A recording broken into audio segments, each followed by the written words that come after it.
Hey there, welcome back to the Meat Thinker channel. I thought I had this figured out, but apparently not. So let me show you what I learned in this cook. Let's get to it. In my last video, I made some big changes to my Brazos smoker. I was struggling with uneven grate temperature, so I added a baffle using 3 firebricks and installed a stack extension. That actually worked, and I am now getting a consistent temperature across the grate within a 7-degree difference from firebox to stack. So now I'm back in brisket mode. I picked up a brisket from HEB that came labeled Deckle Fat Removed. I've never tried this cut before, but thought, why not? Before trimming, I wanted to try out a new knife. Shout out to one of my viewers who recommended the Victorinox curved boning knife. I picked up the 6-inch flexible blade with the dual grip handle, and man, I love it.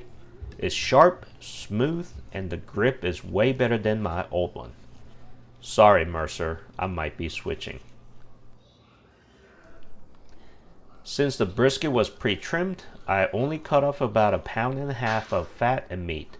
And yeah, it costs a little more per pound, but the time saved was worth it. Now it's time for seasoning. I went with my go-to, 2 parts coarse black pepper to 1 part kosher salt. Heavy coverage on all sides. That's what gives you that killer bark. Let it sit while I fire up the smoker. Today I am using Royal Oak Lump Charcoal. Big 30-pound bag from Costco, only $22. Once the charcoal was hot, I added the splits. My target temperature was between 250 and 275, and I was able to keep it steady at 255 to 259 across the grate. Big improvement. Anytime it spiked, I popped the lid to let some heat out. The smoker is ready. Put the brisket on and then use the trimmings for a little side quest. A chef's snack. I seasoned the meaty bits from the point and threw them on the smoker.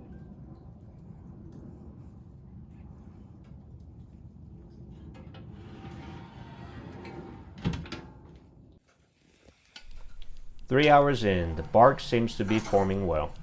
My chef's snack is cooking along pretty good.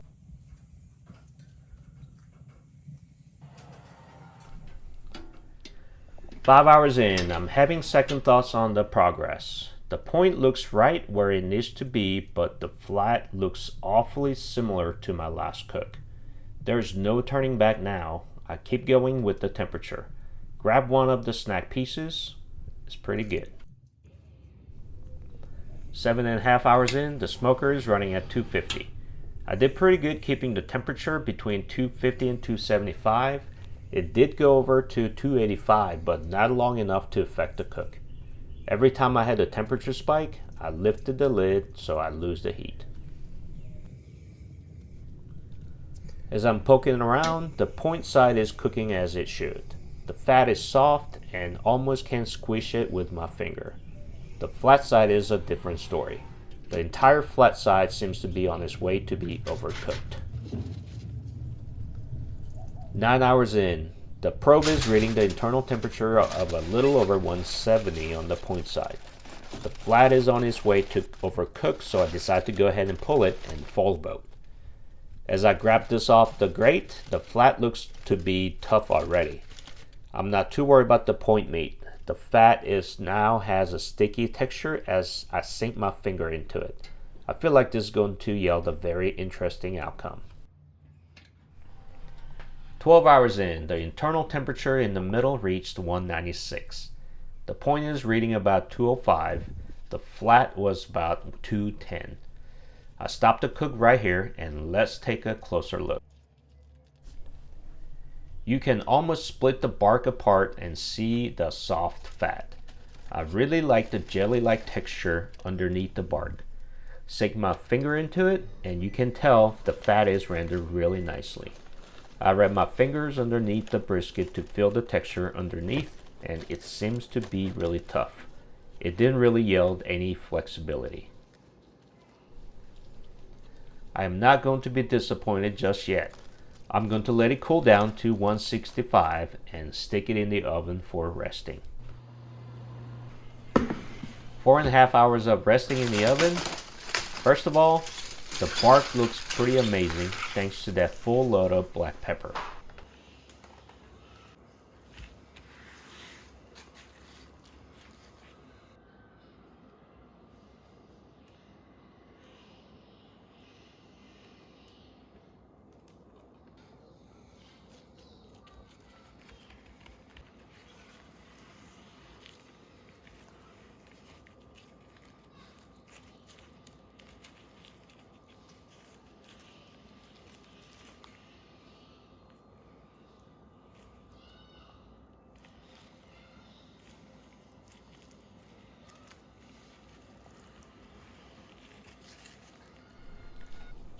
Let's cut this up and see how it turned out.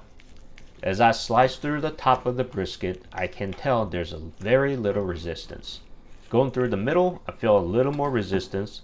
To the bottom, I'm having to chop the end off to get the brisket split. Look at that cut section. The flat is not too dry, but it is not tender either. Let's cut up the flat end. It's definitely tough, but I can see the right amount of bark and smoke ring.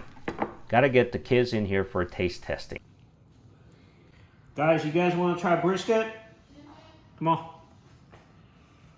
I want a juicy part. Huh? I want a juicy part. Well, I'm not there yet, but here.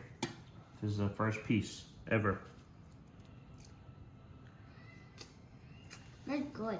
Good? You want brisket, buddy? No. No?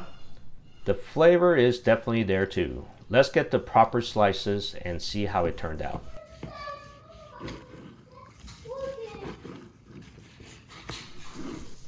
The flat is definitely tough and dry. It doesn't pass the finger rest test, but it passes the pull test. Not the ideal outcome I was looking for, but moving on. Let's slice up the point. My knife sliced through really easy, and I could tell by the jiggle that at least this side is going to be great. Finger rest test, pass. Pull test, pass. Nice render fat, pass. This side of brisket checks all the boxes. I can munch on this all day. This side is one of the best point I've cooked on the Brazos. So the conclusion, a half success. The point turned out great, but the flat failed. It wasn't as bad as my last brisket, but I have a few takeaways from this round of cooking. 1. The smoker held the grate temperature consistently. It never went outside the 7-degree variance from my last experience. 2. I finally have the right size splits for my Brazos. I was able to keep the temperature spike down to minimum as long as I was feeding the firebox consistently. The downside to that is I have to feed the firebox in shorter interval between 20 to 30 minutes. 3. Contrary to popular opinion, 275 is a little too hot for cooking briskets in Brazos. I was able to block out the radiant heat from the fire coming from the firebox with firebricks by creating a baffle. The cooking temperature in the cooking chamber was dialed in to run consistently. The only reason I can think of for that flat turning really tough is the cooking temperature. For my next round, I'll be smoking the brisket at 225 to 250 and see what kind of results I can get from it. There you have it. How many cooks did you go through before you have dialed in your smoker for the perfect brisket? Please share with us in the comment section below. If you enjoyed this video, please click the like button and subscribe to the channel. And also check out my Instagram handle at MeatThinker. Thank you for watching and keep meat thinking.